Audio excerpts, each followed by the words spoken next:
Hi, this is Matt from Shadow Moses 112. I'm one of the designers and producer of our YouTube stuff podcast, and I'm here with Pete. Hello, I'm Pete, owner, co-designer of Shadow Moses 112. And I'm here with Pete. Feedback? Or is that you? Nope. Hello, I'm Pete, owner, co-designer of Shadow Moses 112. Just mute your tabs. Yeah, it's okay. I had it No, on. that's what I did last week. I did that last week. But Different thing entirely. But yeah. I'm the guy you're talking to on Instagram and probably through the Shadow Moses 112 website. Matt does a lot of our undercover stuff, so he's putting the shows together, basically creating a itinerary of what we're going to be talking about tonight. And take it away, Matthew. Today it's brought to you by The Social Contract by Jean-Jacques Rousseau. Man, it's free and everywhere is in chains. So Pete and I were just discussing a few things we wanted to talk about on tonight's show. We did actually just see the Marvels yesterday because, well, I kind of wanted to see it because I'm tired of all the people saying it's going to suck ass. And then Pete, I think you just thought that, well, you just saw positive reviews on stuff on it, right? Well, the thing is, I try not to focus on the negative reviews. I don't want to call myself a fanboy, but I am in love with the Marvel Universe. I grew up on the comics, collected the cards, collected the Toy Biz action figures with the gimmicks. So to see negative comments like that, I don't really pay attention to it. I do focus on people's positive points. So if they say like Amon Villani was a huge standout, or Brie Larson was a huge part of this movie in a better way, or Monica Rambeau's character, I apologize, I don't know the actress's name, but she also did an amazing job. Those are the things that I try to focus on and see if that actually came through in the movie. Who's she played by? Teyana Paris. Which I should have remembered because I saw somebody clone Tyrone with her in it, and she was awesome in that as well. Did you? I haven't watched that. Is it good? Yeah. It's very man, like you see it coming, but you don't see it coming. Like you know what the movie's going to be about, and everything kind of ticks the numbers. Yeah. It's just the method that they bring it all together is different. Okay. So it was good. It was a good movie. Actually, going back to the Marvels, one of the things that I know that there was a different solution to the plot that I saw potentially, but one of the other things I like about this is it doesn't fall victim to different tropes, like the chemistry between the characters. There are obviously some things that go on between them, but without giving too much away, Captain Marvel isn't just an angry dick, which happens in a lot. Like a lot of them, like Iron Man with Peter Parker and Spider-Man Homecoming, he's just like, you're done, and like it's just a trope that we see time and time again, where the experienced person just like shits on the newcomer. And I don't want to go into it too much, but I'm glad that it doesn't fall into tropes like that and other things. A trope it does fall into is another forgettable Marvel villain. I couldn't even remember her name, and I hate the little gold things she has in her teeth. They annoyed me throughout the movie. You could tell it was messing with her speech a little bit. She played Darben. Yeah. But honestly, I wish they had focused on her story a little more, because, like, looking back, her story was actually not a bad arc to go through. I think that if they put a little more time developing her backstory and putting that a little bit more of exposition in that, we could have probably seen a lot more or gotten more out of the movie. All other comments that pissed me off on Facebook and stuff aside, I actually enjoyed the movie. I know Dan saw it yesterday afternoon and he loved it. He hates Rotten Tomatoes because, as we know, he's a fan of the Answer the Call Ghostbusters from 2016 with Melissa McCarthy in them. And then, like, he even likes the Suicide Squad movie, which was just entirely shit on by Rotten Tomatoes, which used to be Suicide Squad or Suicide Squad? No, Suicide Squad. Okay. The one that's not great. Yeah, it's not great. Honestly, it would have been better if they had just let the director do what he wanted. If they had given him the creative control, because that guy is fucking awesome. Like David he Ayer. did what? I think it's Yeah, David David Ayer. Ayer. That's the Like he's done. Didn't he do End of Watch? Like he's done good movies. Like he understands how to do these things. And like if they had given him more creative control and let it just be an R movie, it probably would have come out better. But they wanted to do the PG-13 thing because they weren't sure how our movies would fit. And then yeah, the Suicide Squad, the James Gunn one, is amazing. But I wanted to give credit to Brie Larson in this movie. In the first movie, I felt she was super wooden, very like snarky, and like even some of her mannerisms or responses was like little half smiles, like yeah, I'm good at that. And when she cameoed in, was it at the end of Infinity War or the beginning of yeah, Endgame, where Thor was like, "Oh, I like this one."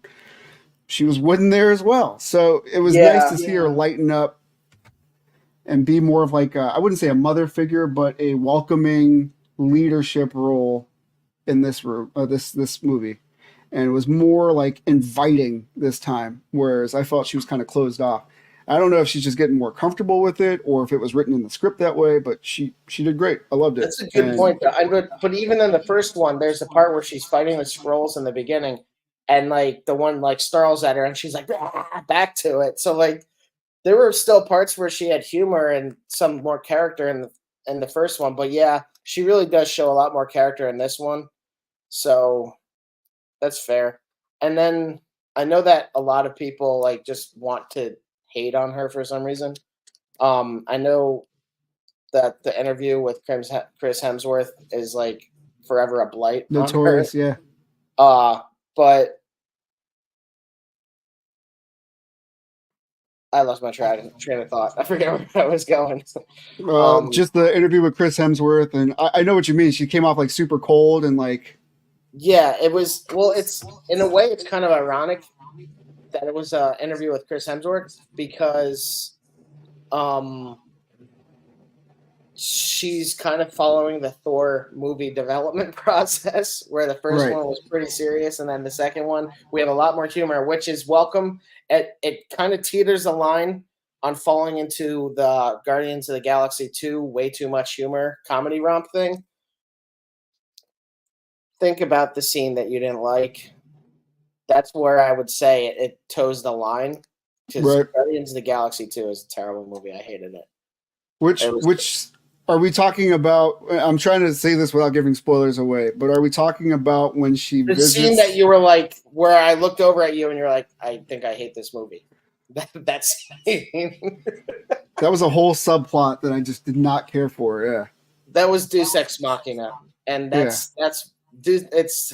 it's not a good writing tool to use, especially one that you're going to rely on. It's just yeah, that's definitely in the movie, unfortunately.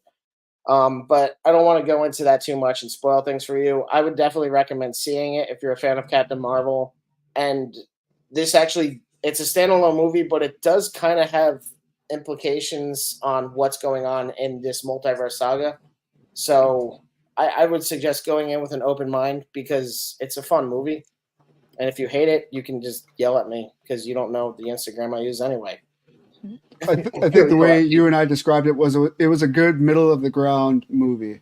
Yeah. It wasn't terrible. It wasn't fantastic. It was good for what it was. I would compare it to Ant-Man and the Wasp, even though I think I like this better than Ant-Man and the Wasp. Because Okay. again, I hated Ant-Man and the Wasp's villain. Uh I just thought that was kind of a waste of a movie and too jokey with him Yeah. like inconsistently shrinking and everything like that. And I'm like, okay, we get it. It's a gimmick, but like and then Walter Coggins, who's amazing and everything, is just a waste and just yeah, the movie was a mess. That's Maybe. Ant-Man and the Wasp I'm talking about. Yeah. We'll see. Walton Goggins might come back as something better. We'll see. I like him and like so continuing with Walter Coggins, is it Coggins? I think it's Walton Goggins. It's something. Well, he plays what's his face in Invincible. The second episode of season 2 of that just came out on Friday. We're not going to go into that because Pete's behind. He's taking care of like moving and children and stuff. Um, I watched the second episode, and there's a lot going on this season. But we can talk about episode 1. So if you ever watched it, this is going to be spoilers probably for episode 1 of Invincible. But that opening scene was pretty great. I thought. At first I was thrown off, but like I thought it was pretty cool to see Omni Man and his dad just like fucking everything up. Like battling the immortal. I thought that was cool. And then I'm curious to see what's going on with this brain dude. Because my thing was, I know they made a comment somewhere in there where they said in every universe, Invincible teams up with his father to take over, and this was this was the one universe, but we know that's bullshit because apparently Invincible assembles a crew of good Invincibles to battle the bad Invincibles. I don't know if they're doing that storyline in this run, but off of the comic book, that's the way it was set up. Wow, I'm glad that you have spoilers for me, who hasn't even seen, and you haven't even seen episode 2. No, it's weird, and I was kind of bummed honestly when I saw that Invincible season 2 is doing a multiverse thing because I'm like, come on. I was hoping. I feel like everybody's doing that, and I know, but I'm okay with it. I felt like it would have been better if they just kept going with the just develop what they had so much shit already set up. And like there's the whole thing on Mars. There's the Mauler twins, that whatever is going on with them now. There's that, well, I don't know if they actually killed that giant monster that they used against Omni-Man in the end of the first one. There's the robots that what's his face, although he's using those as his army. There's so much difference. Oh, those other aliens that experience time at a different pace. Like I think there are survivors of that race still. Are there? I think. Then there's that lion beast who's just like a mercenary that almost killed Invincible, and I don't know why they didn't get him to fight Omni-Man. I was wondering why didn't the I can't remember. It's the guy from This Is Us that's voicing the guy because I recognize the voice. Yeah, but why didn't they get an alternate universe version of that lion thing to kill Invincible? I think he would have stood a better chance or worse chance against that versus the Moeller twins. You know? Yeah, I don't know. There's a lot, and there's even more stuff going on with season 2, and it's not a bad thing. But I'm just like, season 3 better come out right away if this is not a very long season because they're just bringing more and more shit in, and I'm like, this is getting overwhelming. And now the Immortals leading that superhero team, which is all right. Yeah. Anyway, going into new pre-orders that are coming out, I'm gonna go to the Joker that Mezco just announced. I don't think we discussed this, but did you pre-order it? Yeah. Oh, okay. Yeah, I have they're calling it Golden Age. I thought it was Silver Age, but I have the Golden Age Batman and Two-Face set. I don't think I have anything else from that era, but I have that, and then I thought this would go well with them. And kind of in the same train of thought that you had, it's a good it's a good body to use with the suit. It looks really tweedish there, but it's it's not when he has his Joker cock face on. So I jumped in the Mezco bandwagon late, and I got a Joker KO knockoff.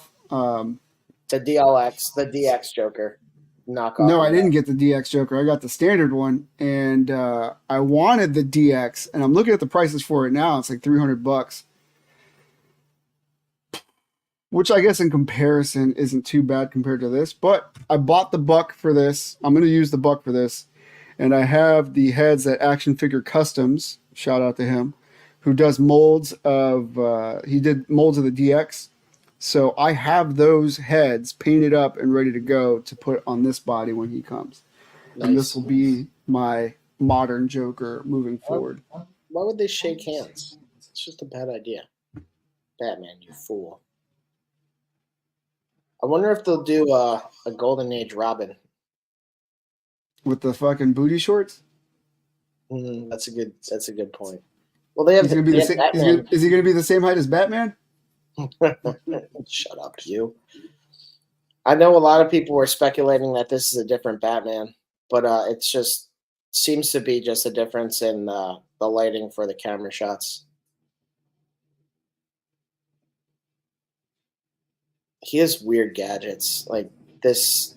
The buckle attachment is really weird. The acid thing is kind of dumb. I think real gimmicky. I know Mezco otherwise is just shipping stuff out, which is exciting and cool, and also pummeling wallets everywhere. Yeah. I got the announcement for Doctor Doom a while ago, but they didn't charge me yet, so I don't know what's going on with that. What? Take your time. Holidays is coming up. I mean, yeah, kind of. I can't look at the groups on Facebook too much because I get really annoyed because half of them are like, "Why are you shipping everything at once?" And then the other half are like, "Well, are you taking forever to ship this stuff?" And I'm like, "Just shut up!" Like they're doing stuff. Like it's not like it's a company that's running, and it's not like it's one product that they sell. Mezco has a lot of other stuff besides the 112 line, and I don't know. I understand that there's frustration around it, especially when you like wait 5 years for was it 5 years for the Batman 89? Like I understand that there's frustration around these things, but like I don't know. We're also coming out of a pandemic still. Mezco isn't You lost your Nope, you're lagging. You have too much stuff going on. I guess. Let me see. You're streaming porn? No, I wish. I mean, this is not for kids anyway, so. But yeah, it's just. I mean, I don't know. I'm like I said, and you said, I'm also cool with them taking their time because, frankly, it's a lot to unload at once. Like, I have my own bills to pay without worrying about toys. Well, I pre-ordered the Fantastic Four set, and if that drops at the same time as Doctor Doom and the Green Goblin, my kids aren't eating, man. That's it. I mean, what's that? That's already looking at $600.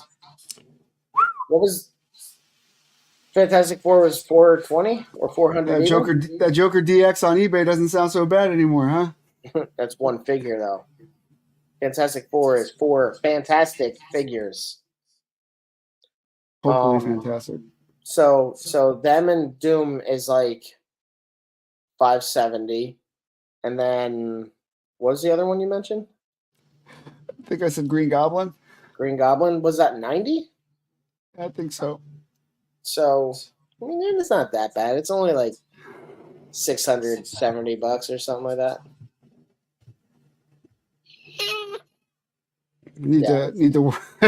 Need to work on our stuff. That's what. Plus whatever else you have pre-ordered, because like I always have shit coming in through Big Bad Toy Store. Other pre-orders that are going on right now, and I think that you might have a few Four Horsemen products, but I don't know exactly what you have. But they are doing this pre-order for Bodvar. I just see your head go down. This charges up front, and it's open until January 14th, I believe. Yeah, so Friday, November 4th. No, Friday, November 10th to January 14th. It's open. There are no extensions, but you have until then to get the money together for this bad Larry, and they charge up front. so it's not gonna suddenly say, "Hey, it's shipping," and I can't get any better pictures. Thanks.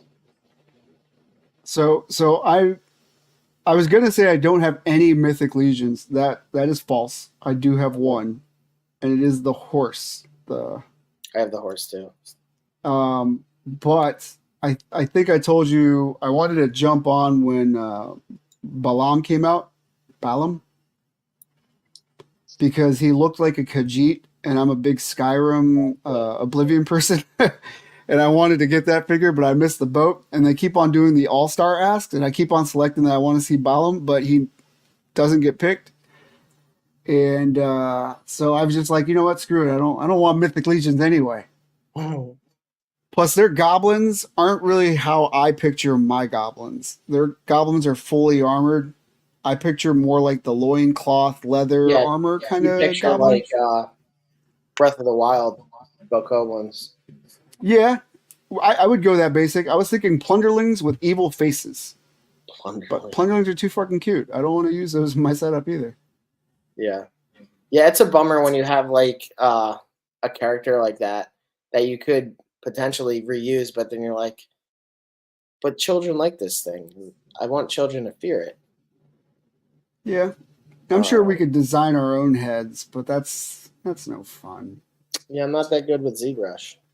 Actually, I don't know how to use ZBrush at all because I tried using it and it's terrifying. It's way too complex to just sit down and learn. I have a book for it, but I haven't done anything with it because I'm. So I was Huh? gonna say, like I used to do, I haven't done it in a while, but audio engineering. And everybody's like, oh, what's the fucking? I can't even remember what they use. Uh, there's a industry standard program that they use. I don't use that. I use Fruity what I feel Loops. comfortable with. Yeah. So screw ZBrush, Blender all the way. Blender, at least I feel a little bit less intimidated to poke around. I Until you wanted realize to, that you have to fix your normals. yeah. I was gonna say like I would prefer to go like Nomad Sculpt, but Nomad doesn't make a computer based yet. And I bought a tablet just to work with Nomad, but still, Uh, on your tablet, you might want to look into fuck. What's it called? I have to get the name of the program. There's another guy on Instagram who like makes his own toys and such using this other 3D software. I can't remember what it's called. Uh, yeah, I'll have to look that up and get you that name. It's something with an S, but I can't remember. But and like, so you're saying like screw ZBrush, but ZBrush is that much more powerful and intuitive than Blender. It has that much more capability in terms of sculpting. And for some of the things I want to do, I actually would probably prefer to just use ZBrush and learn that industry standard. Uh, that's not saying I'm not going to do any sculpting in Blender because you can transport files from one to the other. Um, yeah. And then one last upcoming thing I want to go over is the Lego Avengers Tower. I know normally we don't go over Legos on this, but I love them, and this is Marvel, so it fits in. Is this the best? So, oh, it's 31 minifigures, and then I guess the Hulk. Uh, can, can you see that all right? yeah, yeah. It Just, says it's $500.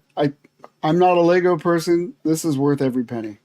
it's awesome. I was figuring honestly that it was going to be $500. So this is it with most of the figures just set up and battle around the tower itself. And then that back pane comes off so you could see different scenes going on the floor. So this right down here on the baseline, this is actually when they go back in Endgame.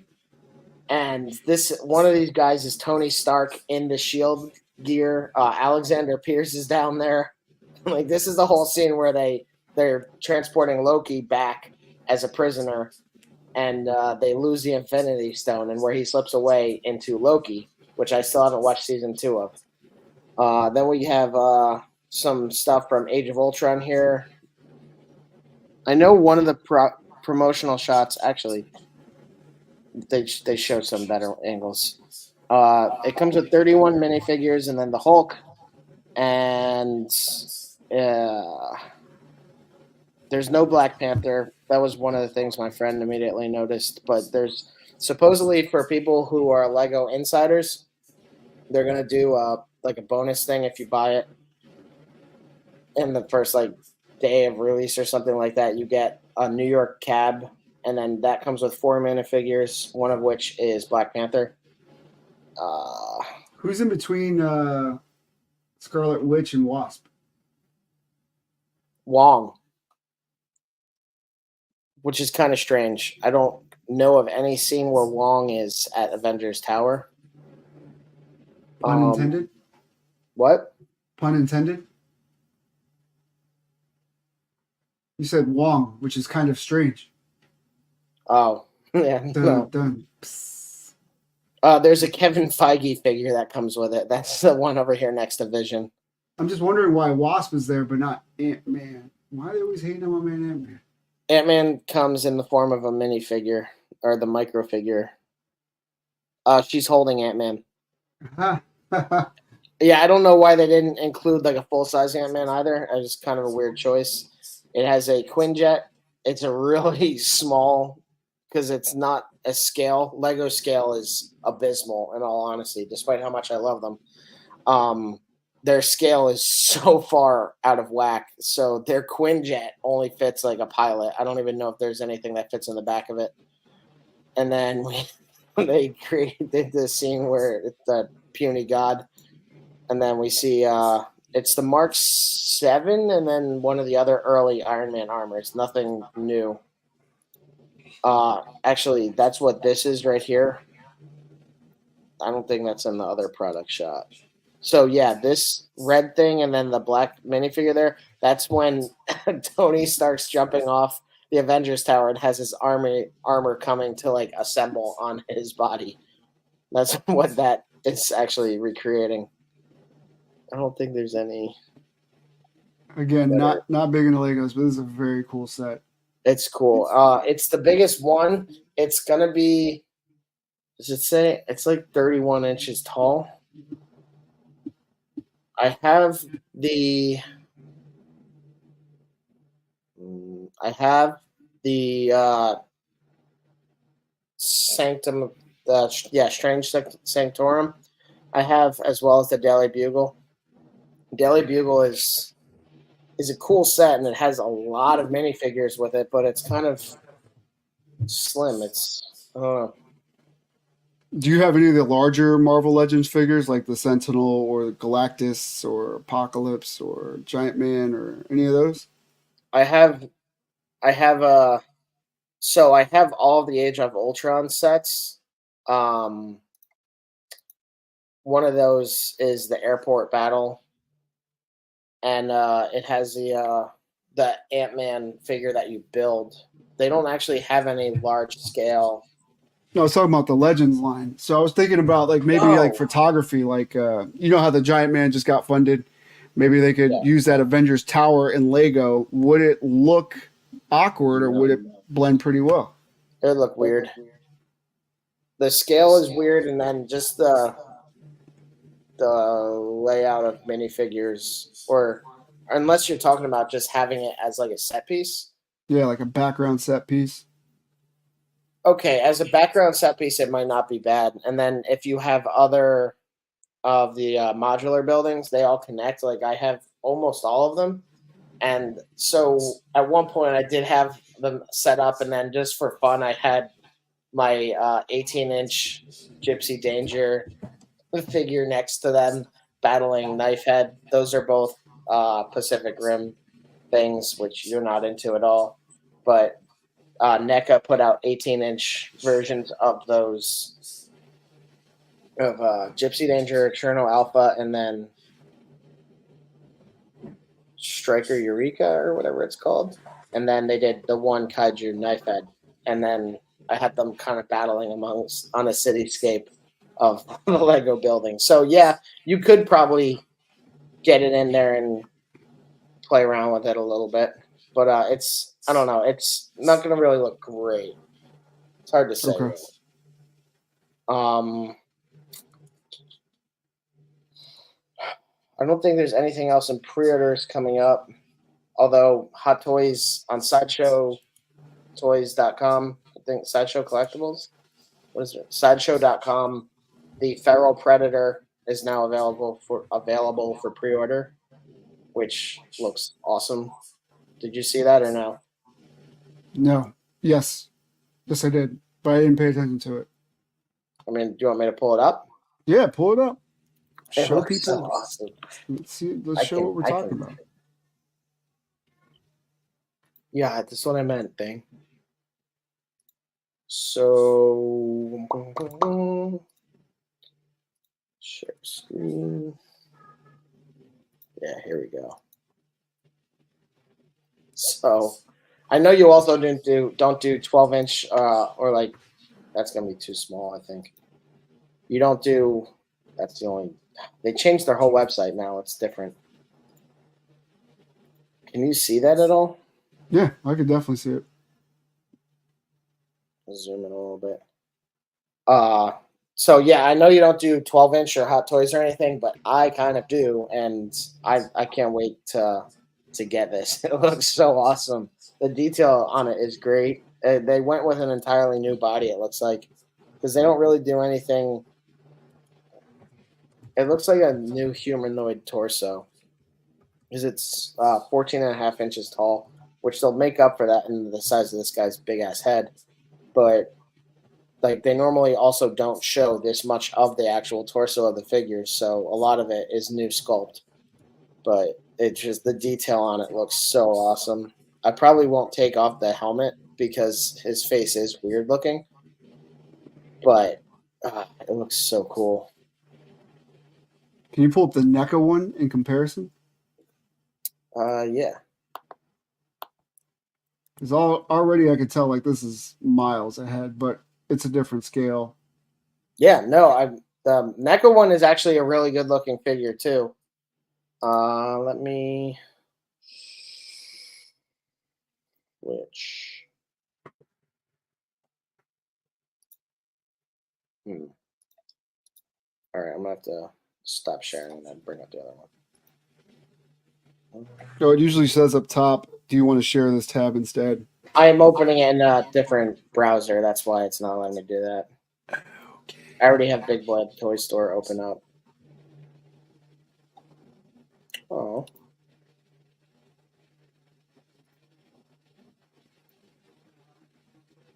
There we go.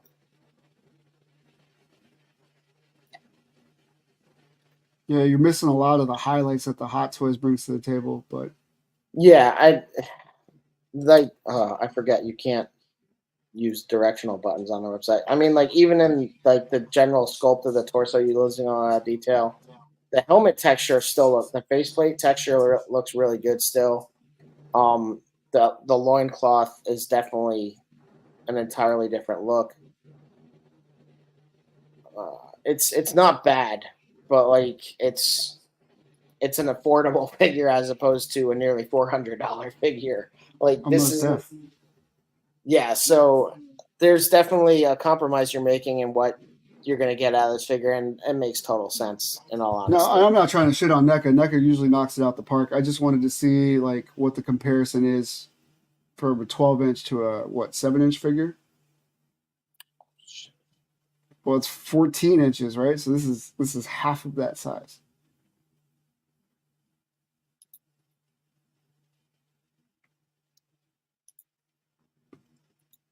sorry, this thing was no, something weird happened. Yeah, That's so okay. this is a 7-inch scale. Uh, kind of curious to see what kind of accessories he comes with. So this guy comes with all the different weapons. Ooh. Yeah, so here we go. I'm kind of curious. NECA does 18-inch figures for like certain characters, and I think they have a Predator that's at that size.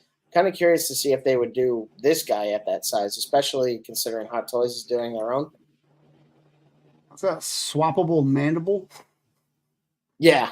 So, for open versus closed mouth, Yeah, that's pretty cool. I dig that. and then let me hit back. So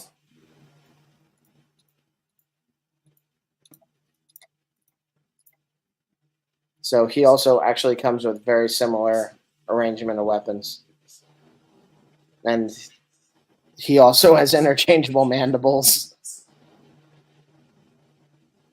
I think the winner here and NECA, I'm surprised they didn't do it, was make the hair like a soft goods item, like some Yeah, rubber tubing. it looks like Looks sick. theirs is like rubbery. Let me see. Like they have groups of stuff sculpted to look like strands, as opposed to more individual locks.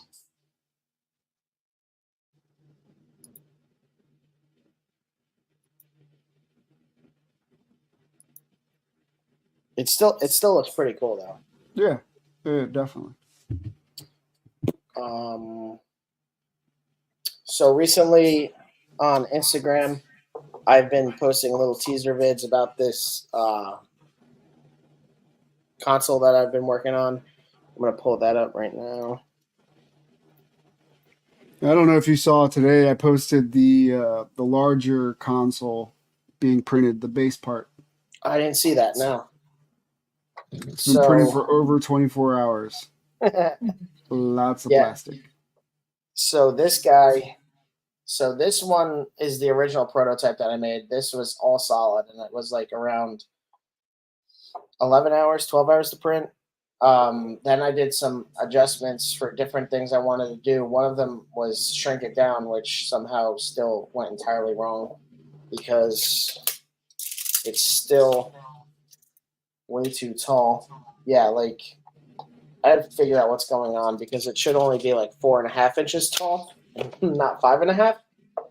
Um, but on the second one, I did some modifications to make it printable, more time friendly. The top of it is still pretty much the same.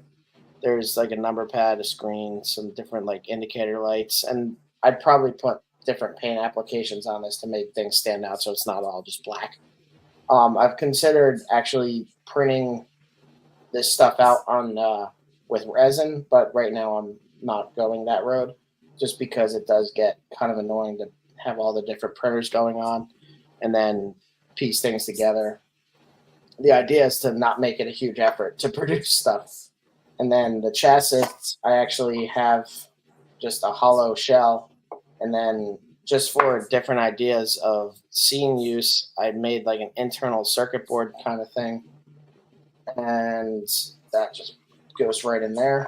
And this could actually probably be reused for different things down the road because this piece just swaps out. And then I made a door, and I also screwed up on the print, as you can see by this giant jagged line across. But I did originally design it with spots for the pins to go in, but I didn't modify this panel in Blender, so there's just a giant. It covered up the hole where the pin's actually supposed to go. So yeah, the second prototype definitely went better, but still has some issues that need to be worked out. Because the whole idea is that this will be in your set, and then if you wanted to do anything with like a character who's performing service on that, you can have this open, and then I don't know. I just like the idea of different display options with whatever we're designing. It's very nice. What other options are you thinking for internals for that? So I'm not really sure. Like one of the other things I was thinking about is like you could actually use it to hold guns if you wanted to. You could use it for like storage of some like GI Joe backpacks. So if you wanted to change this out so that one of the other things I like about this is ideally if this is just like this is glued down. But if I decide to make different tops of these, I can make it so like it's a screen and it just has a keyboard at the bottom. So it's like something asked for a password to maybe open this up if it's safe. So then you could have like weapons in there, or you could have almost basically like a safe. You could put like there are different backpacks or different gear in there, or if you're doing Marvel Legends type stuff, you could put different accessories in there. And you could also just use it as like a storage cabinet if you want to. Uh, Most of the time, I consider honestly, I think a lot about what kind of GI Joe stuff would be in there because they just come with so many different accessories. Uh, that said, it's not you're not going to be you're not beholden to use it specifically for GI Joes. Like there's a lot of different things that come with all sorts of figures. Like with Joel and Ellie, we see all the different things. With Damn Toys, no, excuse me, the Limb Toys Leon, we have a lot of different stuff in there. And then with Mezcos, even just looking at all the accessories that come with the vampire guy, what's his name? Uh, the vampire that just dropped Morbius. It's Morbin time. So if you wanted to morb into a safe, you have the safe to actually use for that. And then like even, I mean, it's kind of still GI Joe, but like you could put the different things that come with. I'm just blanking. Destro. Oh yeah, weapons dealer. Yep. Yeah, I Try to mean, make I that don't know. versatile. Yep. I mean, you could also use it for different things for like Batman villains if you're using it for Mezco. I don't know. You could also just put it in the background. You don't have to do anything crazy with it at all. Like the original prototype is literally just a solid thing. But I like to give some more options than just that. And if that includes making something that opens up and has an interior that you might want to repurpose for different things, then I like to create that option. These Uh, are just prototypes. They can be printed in any color. Yeah, these are just prototypes. I'm also, depending on where I go with the prototypes, I might even like to toy around with a light function in here because it is pretty dark. Printed all black, it's very dark. And then if this is going to be fixed to the top of that, I mean, having some light options on the screen would also be nice. But there's a lot more technical aspect to designing that. Like right now, this is all a solid piece. But if I decide that I want to have light fixtures in here, suddenly I have to redesign the interior of this and then figure out the best way to make if these things are going to light up or if this is going to light up, what kind of LEDs I'm going to get, how I'm going to source those, how I'm going to get that power provided. Now, the other benefit of this thing being hollow is that there's a lot of room to sneak wires down there if they're going up to the top. But again, there's a huge logistical process that goes into it. Plus, 3D printing doesn't like to print stuff with a hole in the side because even this, I printed it on its back, and even for this area, it wanted supports in that whole thing because this doesn't 3D print well. So there's a lot of different, and that's something that is still kind of new to me is the concept of 3D printing all these different things and arranging the 3D print so that they function when the printer is trying to translate it into your layer lines. Right. So Most def. it's Yep. it's crazy. And I like doing tree supports, but in this one I actually just went with the standard supports, and that was the most time considerate option. So yeah. And then if I were to go about doing this with resin, like, so this is like a computer terminal I designed a while ago, and it's basically just like a desktop computer. This was from the metal plate, the mag plate on the Photon, Yeah.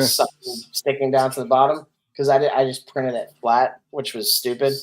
But like you can get so much more detail with a resin print, but like resin prints is just a whole new area of potential things could go wrong. Honestly, I was just thinking it's about cost and mess and yeah. I all that mean, too. resin prints are great, but They're not dealing as with all tough the as the waste, PLA. yeah, dealing with all the leftover resin, dealing with cleaning it, and then dealing with that water, or if you're using alcohol, you have to get rid of that somehow, and that's super flammable. It's super. The fumes are insanely bad and harmful to you. It's so yeah. Despite how much I like 3D printing, it's also a real pain in the ass.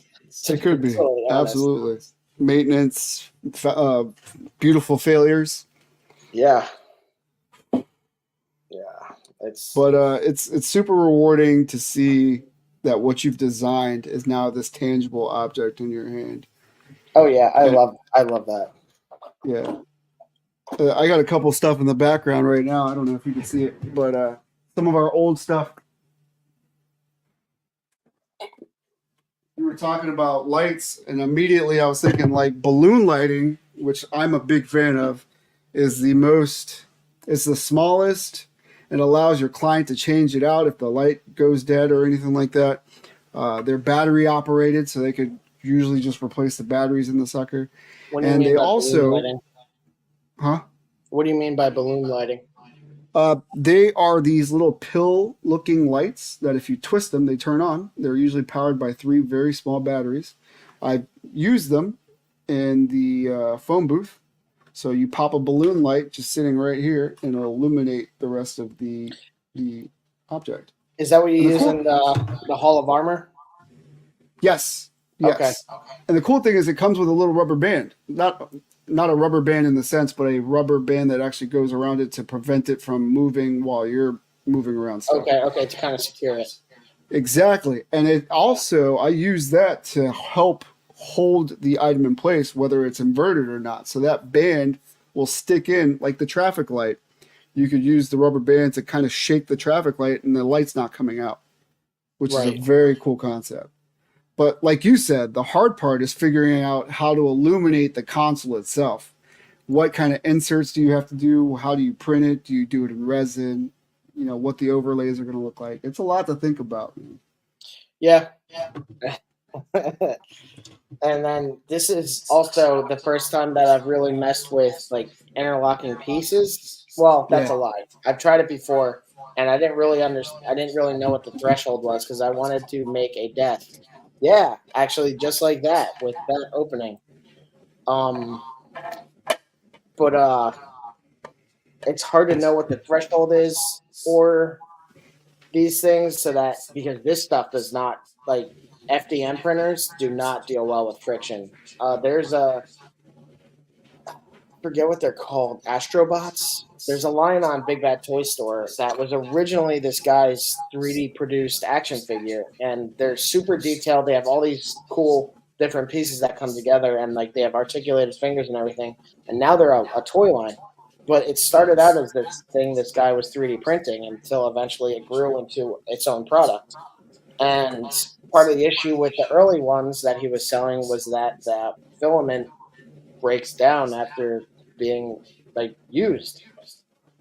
Resin is better with it, but it's still not perfect. And that's because of something its, else that we've yeah, discussed before. Is trying to figure out a a way to either mix filaments together, not in the same print, but like utilize different types of filaments, like one that's really durable and then one that's more rubbery, and then kind of pair those up to make like a socket joint or even just a hinge joint. It's there's a lot of different aspects of it that are complicated, and yeah. unfortunately, trial and error is expensive, takes a lot of time, and it's in my storage unit. I would, but it's in my storage unit. Um, I have Knife Head in my storage unit, but he's in the box because the first one I bought got all messed up. But I have Cherno Alpha. So I'm looking at this. I think this is the prototype that I made because there are some changes up top. But this is supposed to be a rotating door. I'm not so worried about friction with this because the pegs are thick and they go in there. but he is right; they do wear out over time. However, in this instance, I don't see it going anywhere for a while. He was also talking about Yeah. mixed media. So in this instance, we used PLA for the print. I used laminated paper for the inserts. You put the the balloon light here to illuminate the telephone. And then it's not on here, but there's a magnetic piece on the back where you would put your resin printed telephone receiver. We also have a wire coming out of that going into the actual handheld device to make it look more realistic. So we decided to, I wouldn't say to print this in PLA, but do the more detailed item in resin. And it's always trying to find that balance, that what you want to do with it, because the cost does go up in resin, and it's easier to print with the PLA stuff for the most part, but it's also can be very time consuming depending on the approach, which was what he was talking about earlier. The thing I just printed, this now I broke it down into pieces, but this whole thing was just under 16 hours to print. And then you see, if you're in Facebook groups for 3D printing, you'll see 45 hours in a 54-hour print. This thing shit the bed, and that's the worst. That's the worst feeling. And then 3D printers aren't particularly smart devices. There are more advanced ones that are more expensive, and they'll be able to like salvage prints almost. Like they'll recognize if you run out of filament, whereas like the Ender 3 that I love and use exclusively pretty much, if I run out of filament, it's just going to be doing this, trying to continue printing when it's just shooting blanks. But going back to what Pete said about like the phone booth. So one of the things that does benefit it when you have like moving parts and everything like that is like leeway. And I don't know if you really got a good sense of when Pete was holding it up, but like he has enough space in there so that this thing isn't, it's just held in there. It's kind of just using its own weight to lock it into place as opposed to being like a hinge. That's the worst face for it to lag on you. You're like eyes half closed. Sorry. But rather than being like a joint that is completely interlocked and uses friction to hold it in place, I mean, this thing it's gonna really just be a loose swinging door, kind of like the phone booth is.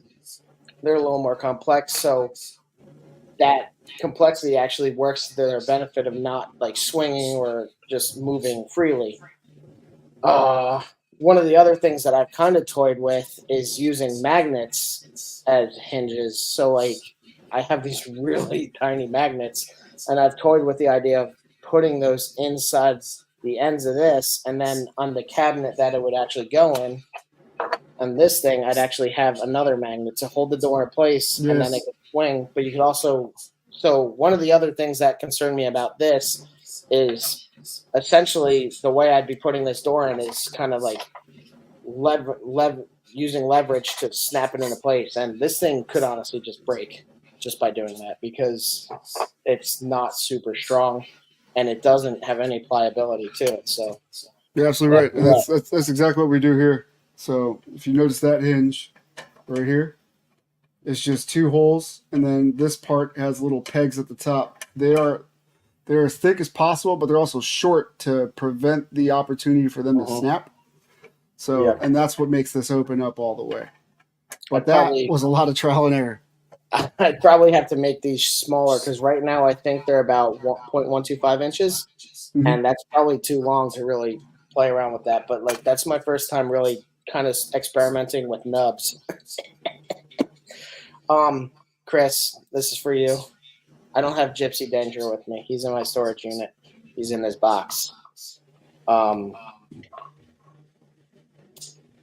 So also want to show you because I was at Burlington Coat Factory seeing if they had any Halo figures for my friend. I picked this up for $10, which isn't bad because now I have a stupid little ATV type thing for whatever. Not like I do anything with these. So this will just go on the shelf next to this ambulance and the wrecking truck. But hey, I have them if I ever decide to do anything with my life or dioramas or anything. Well, I know we were talking about the sports car the other day, and I actually brought it out, but I never put it on the camera. This is this is what I'm talking about. Like, this is a car that could be in photography that didn't cost 250 to 350 bucks. Very cool. I guess the one thing we could do is design a non-breakable windshield wiper or windshield for this. But overall, if you photograph it at the right angle, the crack is gone.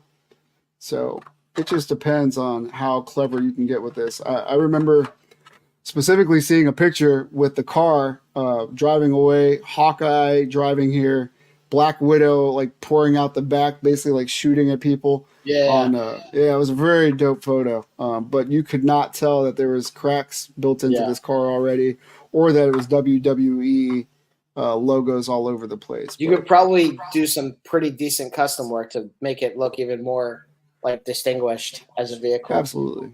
Yeah. Absolutely. I know we talk about like what our car's worth and how detailed we want to get. I'm cool Yeah. with that. I am 100% cool with that. I mean, yeah, for the sake of that shot, like I tend to think way too much. I tend to think about it almost like a cinematography point of view, where like if you're doing it for stop motion or something like that, Oh and yeah. that's probably not what the majority of people are doing. So, like even with this cabinet, like I like to have an option like that, but most people aren't going to be taking a picture of like a cobra, like a bat that's working inside of this little cabinet, and then like Duke is behind it ready to take it out or something like that. I don't know. It's But people love the options, man. I'll tell you that. I like having that option because like even as a background, like you could just have that in the background, like I don't know, in a shot. You just reminded me. We did warehouse shelves a while back, and there was good traction on that. But I think we've kind of died down because the focus has been more the arcades lately. Yeah, Um, but that's a great background piece. Let me go grab it. You can go continue. for it. Connect Four. It's just you and me now, guys. I'll add Pete back when he gets back, but until then, it's just me. Like in Wayne's World, when Wayne walks off the show, and then Garth just sits there, and he just gravitates to the other couch, and just stands out there like on camera, like. Oh, Pete's back. Uh, Yeah. So these oh were the snap! I warehouse forgot shelves about that we did. those. Yeah. So did I. Just jump until you were talking about like a background piece. What's the threshold on those? The what? Like, how high is the shelf? Is it like an inch and a half, 2 inches? How high is the shelf? This is Yeah. roughly looks like 7 inches. Looks like I designed it to be an eighth of an inch per shelf thick. So that I means meant all the beams are probably about an eighth like, also. what's the height between the shelves? The height between the shelves Yeah. is roughly 3.5 inches. Okay, that's pretty good. So I I bought was gonna this crepe. jokingly. Oh, is that one of the crepes from This is Big this is Bad Toy one Store? that I made. Actually, this Oh, is made okay, out of okay, foam. okay. Yeah. Oh, yeah, okay. So like, there are these ones that I saw on Big Bad Toy Store, but they're just like cardboard. I forgot that you made those with the foam and stuff. I actually have.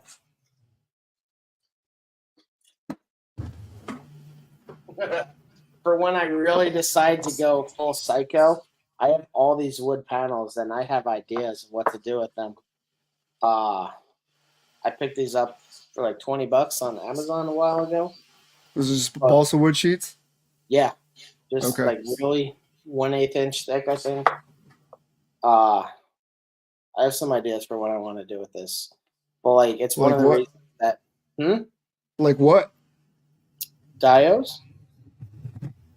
I also Out of have the.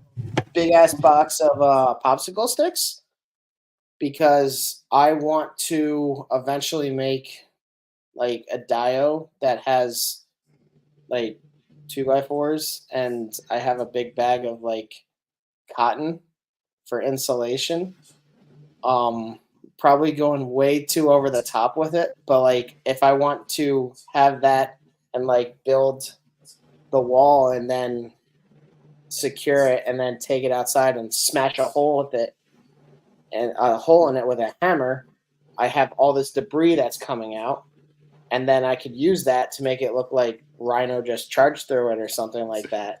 You know, like to make it look more authentic rather than sculpting it so that it has all these pieces that are just like in position and everything, which I'll still need to touch it up. But I want to go like I want to go all the way in and just smash something so it is literally a hole created by brute force rather than made on its own. Yes, Chucky. We were talking about Legos before because they're doing the Avengers Tower. I'm going to pull it back up because it's so pretty.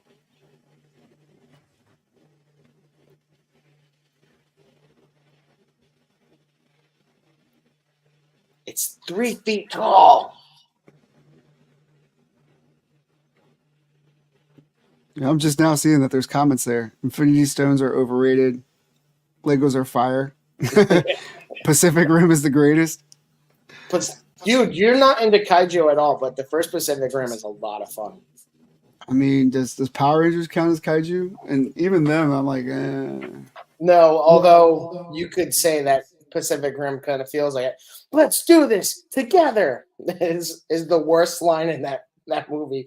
I love the first Pacific Rim, but the fact that he says we can do this together, and then when they kill the one, he's like, "Wait, I think it's dead, but we should be sure." And then they go back and like shoot it to her. Like Charlie Hunnam is not a good actor at all. Like, it's a great movie, but he is not a good actor. And then the second one didn't have Guillermo del Toro, and it was just a piece of trash. It was just that was the John Boyega one, right? Yeah, and John Boyega wasn't the problem. Like there was so many other problems with that movie. Yeah, but yeah, the first one is just so much fun. I saw it. I think I saw it twice in theaters. Good time. Man, where does the time go? I don't know. I was just thinking about that Fantastic Four set. Oh my god, there's going to be so much with it. And I don't know if I should sell off my Marvel Legends collection because I do have all 4 of the Fantastic Four from the blue black era. So, one thing I think might be important to consider is the articulation issues that Mezco sometimes has. So, like what? So, like Susan Storm not having double jointed elbows will be a huge complaint. Marvel Legends, you're going to be able to get more crazy poses out of them because they don't have the restrictions of the fabric. I don't know. I'm really excited for them, but like even this picture, I'm curious if this is Like a butterfly joint? Is that photoshopped to make it look like you can actually get that shoulder movement? Yeah, the shoulders look almost like balls though, so that might actually work out. But like look at this right on. Do you see my mouse at all? Yeah. So like right to the left of the mouse, it looks kind of funky. The same. No, I didn't. The same over here, like right on this area. There's like a crease right. It looks almost like a crease in there, and I don't know if this picture was doctored to make it look like he has better articulation than he actually does. Yeah, he probably does because the shading is really awkward around those pit areas. That's exactly what I'm trying to say. And then up here too, like over here, we see more of an interruption with the ball joint, but over here, it looks like it's smoothed together to kind of suggest, like it looks almost like they used an erase tool or something like that. Like, yeah, this is part of this forearm, and then it just kind of melts in there. So it looks like this image is doctored. Like I sound like a conspiracy guy right now, but it doesn't look like it's a legitimate thing. Well, I hope not, because out of all the Mezcos I've owned, I think I've only sold like 2 of them off the break. That I was just like, this is trash. I don't want this. Yeah. And that was Thanos, who was basically a giant statue. Yeah, I didn't Great, bother with them. yeah, and he had like leather pants. Like that shit wasn't gonna last, man. And then I picked up the Christopher Reeve Superman, and I picked it up out of like FOMO, but then I had it in hand. I was like, you know what, this isn't my Superman. My Superman is the comic book guy. You know, like Yeah, sometimes he had a mullet, sometimes he didn't. He was just partying all the time. You know. right. You're like Nicolas Cage Superman. I did, man. Nicolas Cage is the goat. Uh, I mean, I think this set's gonna be cool. He looks so goofy there. I wonder if this jacket will fit on Raph when they do the Ninja Turtle set. Yeah, I forgot I pre-ordered that too. That better not come out at the same time. I'm gonna be pissed. I don't know when that one's coming out, dude. Look, Actually, I think I paid for that already. she can share her migraine with other people. If I have to suffer, you have to suffer too. You don't have to read my mind. I'll project it to you. Project. Like, It's a yeah, good like looking right set. there, very obvious seam, and on the other picture, not so Oh, I don't much. mind the seams, man. I'm cool No, with but that. that's what I'm saying. Like the other one has that one had a very obvious seam, and the other picture, you're like, I can't see it at all. Although it's very light there. So yeah, I don't think he's gonna be able to do that pose that they have him pictured. Layla. Oh, they have the John Krasinski head. Not really, but bearded. Completely forgot it came with the robot, the Herbie. I forgot that too. Like I don't even know anything about Fantastic Four. I'm just a hoarder. Oh, he comes with a streetlight. That's pretty cool. It's named Desire. Street car named Desire, but yeah.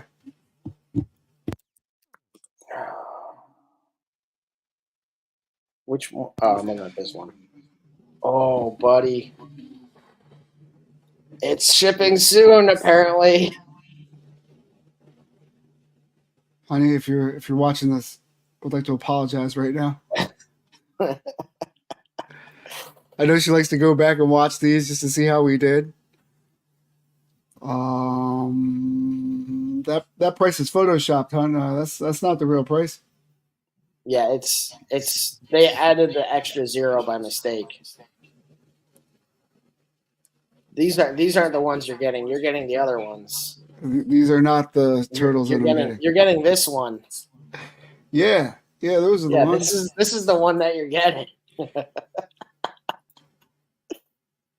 God. But like I'm insane because like I want this whole city. Like I want the whole city in my basement. I'm sleeping on the couch tonight. That's it. Yeah, she's gonna watch this and she's gonna be like, "You're sleeping on the couch, motherfucker. Just get comfy." God, oh, and he comes with the soft goods. Yep. How did I miss that? I don't know. You were probably like, oh, I already pre-ordered. Yeah. I was like, turtles, forget it. Yeah.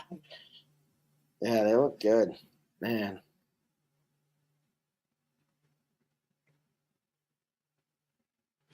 Oh Such a shit! sucker. I forgot he comes with the hood too. Yeah, like six sets of different turtles. So I don't know what this is down here, but they eventually they have to do like Bebop and Rocksteady at least, and Shredder. But go back. Can I see it again? Maybe I can pick it up. It's really blurry. Is there any way to like right click that image and open a new tab? Oh, there you go.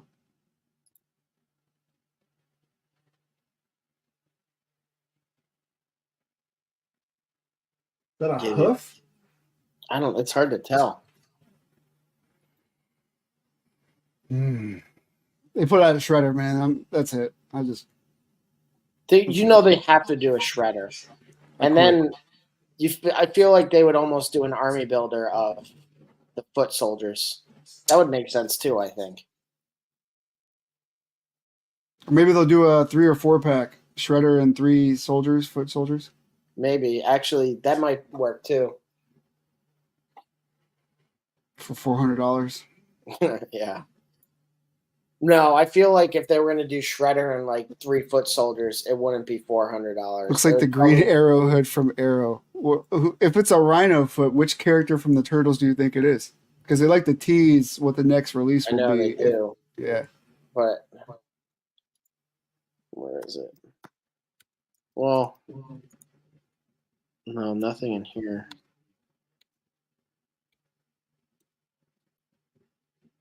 That's such a good looking set. Yeah, I have no idea what this is.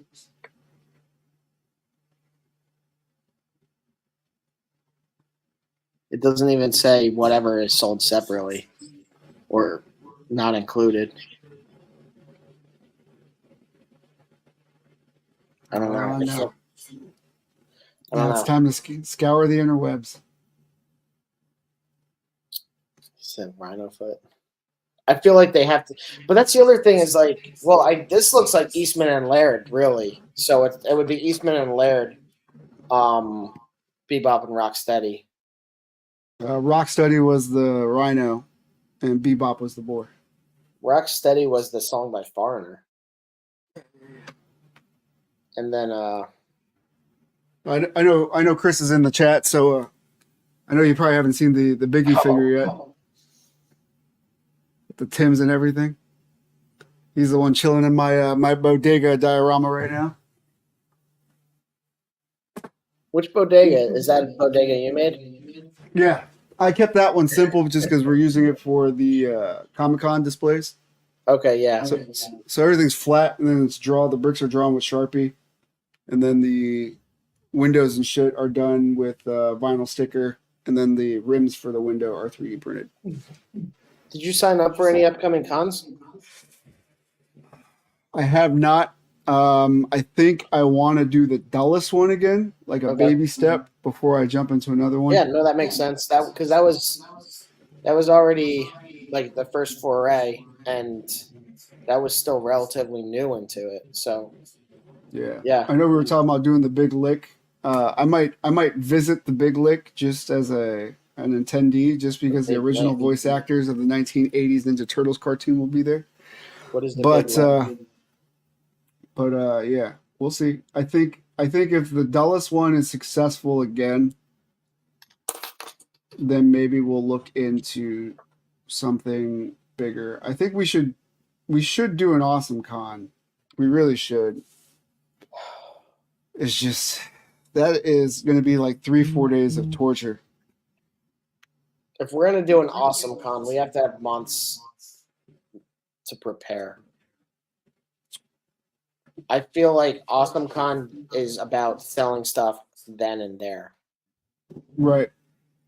I agree. But Dulles, we've only sold. Yeah, go ahead. And standing out from all the other booths, it's just people printing generic 3D shit. Well, that works in our favor for the most part. A lot of the 3D printer folks that I've seen at conventions are just printing the same crap. They're looking at dice towers and pen holders and like stuff that you could get for free off of Thingiverse. I don't think that's cool that you're selling somebody else's intellectual properties. So that's why I'm happy when we go there. We got our own thing going on. And I think if you remember some of the comments that we got when we were in Dulles, they were like, wow, I really wasn't expecting to see something like this there, which was, exactly what we want to hear. Yeah. It's maybe they weren't the right nerds at Dulles.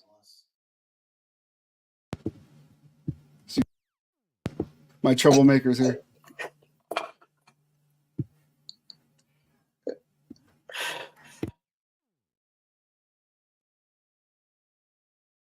Oh boy. Well, if you need to go, we can call it. Yeah, I think that was a good time to end the stream. All right. Until now, I'll talk to you. But yeah, I recommend seeing Captain Marvel if you want to see a movie in theaters, and then in December, Godzilla -1 comes out. Daddy.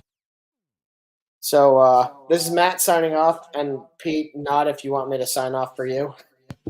This is Pete, owner, co-designer, Shadow Moses 112. Don't forget to check out our website, shadowmoses112.com.